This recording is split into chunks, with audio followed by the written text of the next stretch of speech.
Fala, fala pessoal, bom dia, boa tarde, boa noite, como é que vocês estão? Estamos aqui para mais um vídeo do canal Teorema Tá, com o professor Anderson, também conhecido como eu.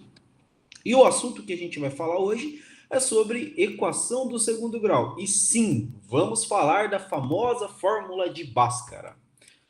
Bom, pessoal, para a gente começar, toda equação do segundo grau, ela é uma equação nesse formato aqui, ó. Alguma coisa ao quadrado, mais alguma coisa vezes x, mais alguma coisa igual a zero. Qualquer equação que tenha esse formato, ela vai ser uma equação do segundo grau. Então, para ser uma equação do segundo grau, eu preciso ter um termo ali x elevado ao quadrado, e toda a minha equação precisa ser igual a zero.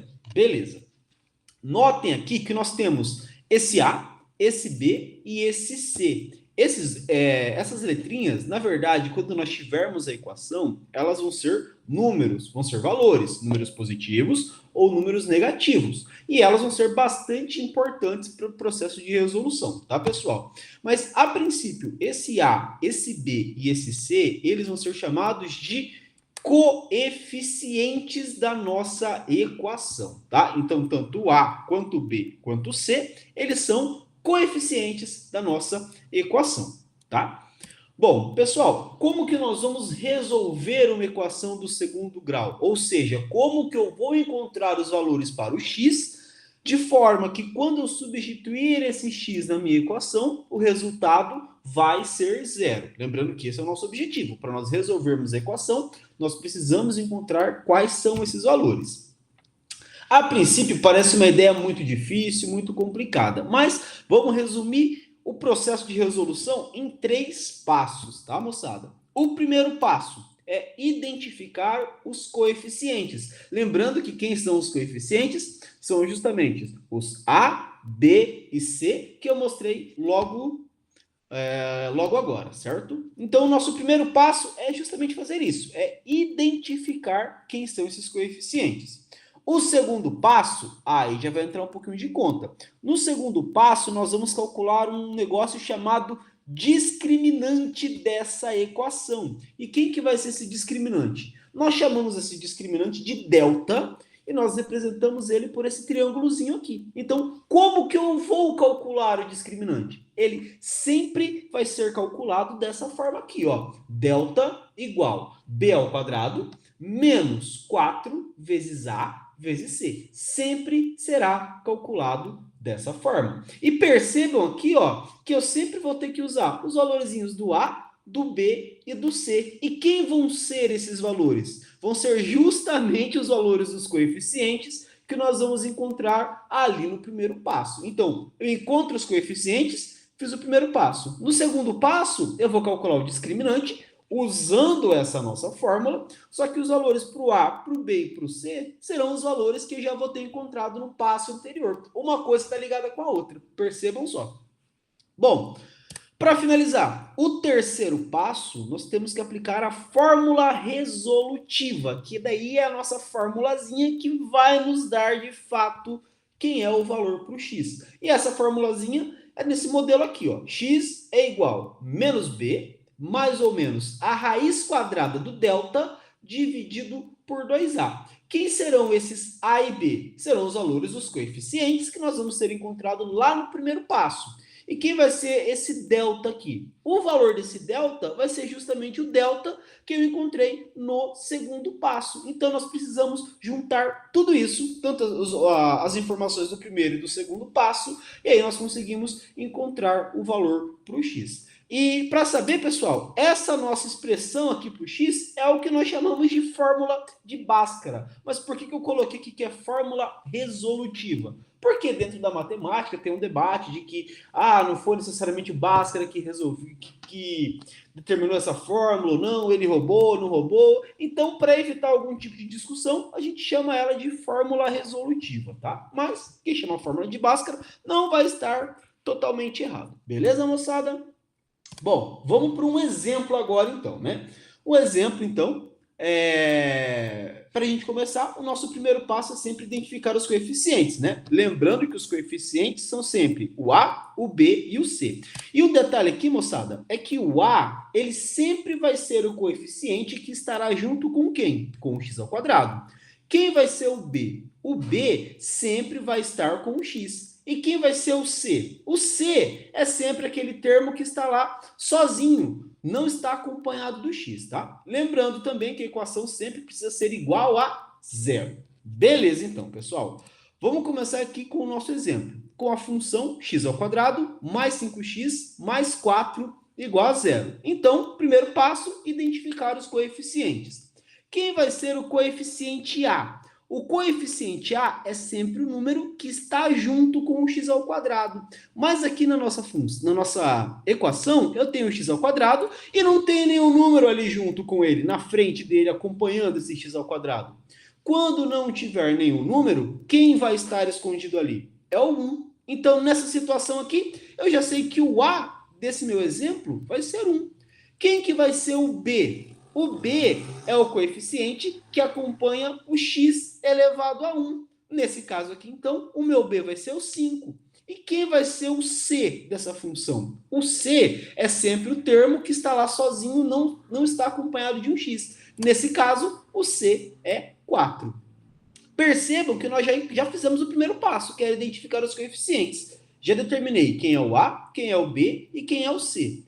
Agora, a gente vai para o segundo passo, que é calcular o discriminante da nossa função. Lembrando que o discriminante é o delta. Só que quando nós calculamos esse discriminante, ele vai nos dar algumas informações sobre as raízes. E a primeira delas é o seguinte: se quando eu calculei o delta, o valor dele for maior do que zero, ou seja, ele for um valor positivo, isso vai significar que a minha equação vão ter duas soluções reais e distintas, ou seja, dois valores diferentes para a solução. Agora, quando eu calcular o delta e o resultado for igual a zero, o que isso vai significar para nós? Vai significar que a minha equação lá do início, ela vai ter somente uma solução real, somente um valor para o x vai zerar aquela função. Agora, se quando eu calcular o delta, ele for um valor menor do que zero, ou seja, um valor negativo, o que isso vai significar? Vai significar que não tem nenhum valor para o x real que vá zerar aquela função. Um detalhe, essa solução ela não existe somente no conjunto dos números reais. Só que quando nós expandirmos isso para o conjunto dos números complexos, aí sim essa equação vai ter uma solução. Só que isso é um assunto para uma outra videoaula. Beleza, pessoal? Bom, então, continuando aqui do nosso exemplo, nós já identificamos coeficientes, certo? Já sabemos que o A é 1, que o B é 5 e que o C é 4. Agora, vamos para o segundo passo, que é justamente calcular o discriminante da função. Discriminante, então, é B ao quadrado menos 4 vezes A vezes C. E percebam que nós já conhecemos o B, o A e o C. Então, o que nós vamos ter que fazer aqui? Simplesmente substituir esses valores. Então, o que eu vou ter aqui de início? Eu vou ter que delta é igual a b ao quadrado, ou seja, 5 ao quadrado, menos 4 vezes a vezes c, ou seja, 4 vezes 1 vezes 4. Fazendo essas continhas, primeiro eu faço a potência, certo? Então, 5 ao quadrado, 25, menos, e vou fazer agora a multiplicação. 4 vezes 1, 4. 4 vezes 4, 16. Então, o meu delta, ele é igual a quem? 25 menos 16. E efetuando essa subtração, chegamos que o delta é igual a 9. Ótimo, calculamos o delta.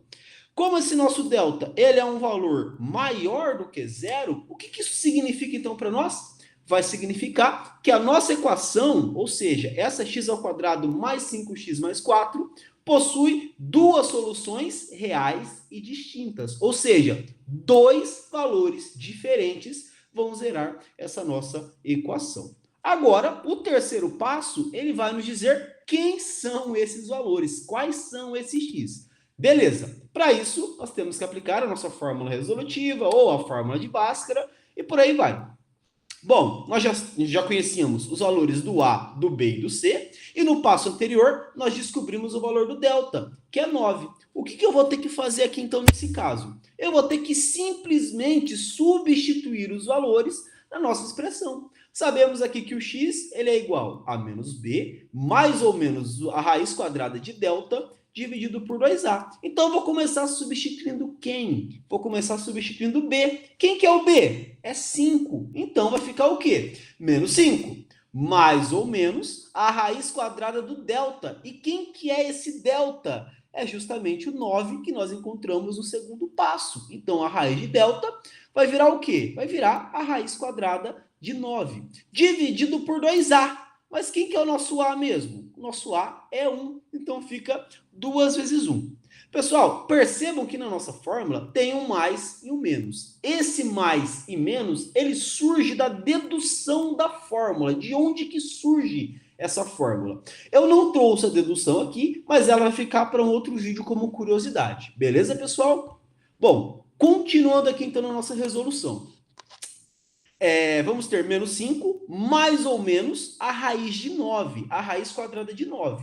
Raiz quadrada de 9 é um valor exato, ou seja, eu consigo encontrar um número que quando eu multiplico por ele mesmo, resulta em 9. E nesse caso é o 3. Quando eu faço 3 vezes 3, resulta em 9. Então a raiz quadrada de 9 é o próprio 3. Dividido por 2 vezes 1, que é o próprio 2. Beleza. Como aqui o nosso discriminante for maior do que 0, significa que eu vou encontrar dois valores. O nosso primeiro valor, ou x', vai ser igual a quem? Menos 5. Aí eu tenho um mais e um menos. Eu vou usar primeiro o mais, tá, pessoal? Então vai ficar menos 5 mais 3 dividido por 2. E aí eu vou efetuar esses cálculos. Menos 5 mais 3. Ou seja, devo 5, tenho 3, vou ficar devendo 2. Dividido por 2 resulta em menos 1. Essa já é a nossa primeira solução. Agora, pessoal, vamos calcular a segunda solução para essa equação, ou seja, o nosso x do ASLI. Vou começar como? Vou fazer o menos 5. Como eu já usei o mais, agora eu vou usar o menos. Então, eu vou fazer menos 5 menos o 3 dividido por 2. E aí, menos 5 menos 3 resulta em menos 8 dividido por 2. E menos 8 dividido por 2, eu chego em menos 4. E o que esses dois valores vão significar para nós? Tanto o menos 1 quanto o menos 4. Eles são a solução da nossa equação. Ou seja, são os dois valores para o x, de forma que quando eu substituir esses valores na minha equação, o resultado será 0. Ou seja, eles são as soluções da nossa equação. Como eu posso saber se eu acertei? A gente pode fazer uma prova real para a gente ter certeza do que nós fizemos. Bom, então a gente tem a nossa equação aqui inicial. Eu vou primeiro considerar o x igual a menos 1. O que eu vou fazer aqui? Onde eu tiver x na minha equação, eu vou substituir por menos 1, vou fazer os cálculos e o resultado precisa dar 0. Bom, então eu tenho menos 1, menos x ao quadrado, perdão, tenho x ao quadrado, então vai ficar menos 1 ao quadrado mais 5x. Então isso vai ficar mais 5 vezes o menos 1 mais 4. Agora basta nós efetuarmos esses cálculos. Menos 1 ao quadrado resulta em 1. Por quê? Porque todo número negativo, quando elevado ao quadrado, resulta em um número positivo. Agora, 5 vezes menos 1. 5 vezes 1, 5. Positivo com negativo. Negativo, menos 5, mais 4. Basta agora eu efetuar esses cálculos de adição e subtração e eu chego na resposta igual a 0. Até porque 1 mais 4 é 5, 5 menos 5, 0. Cheguei em 0 e eu deveria chegar em 0. Então, de fato, o x igual a menos 1 é uma das soluções da minha equação. E o mesmo acontece quando eu faço para o x igual a menos 4. Eu vou ter um menos 4 ao quadrado, mais 5 vezes menos 4, mais 4. Menos 4 ao quadrado resulta em 16. 5 vezes menos 4, menos 20. E eu repito 4. 16 mais 4, 20. 20 menos 20 resulta em zero e deveria resultar em zero. Então, de fato, tanto x igual a menos 1 quanto x igual a menos 4 são soluções da nossa equação aqui do exemplo. Beleza, pessoal? Bom, por hoje é isso. Espero que vocês tenham gostado. Espero que vocês aprendam pelo menos um pouquinho. E se vocês não gostarem, então tá. Fazer o quê? Até a próxima.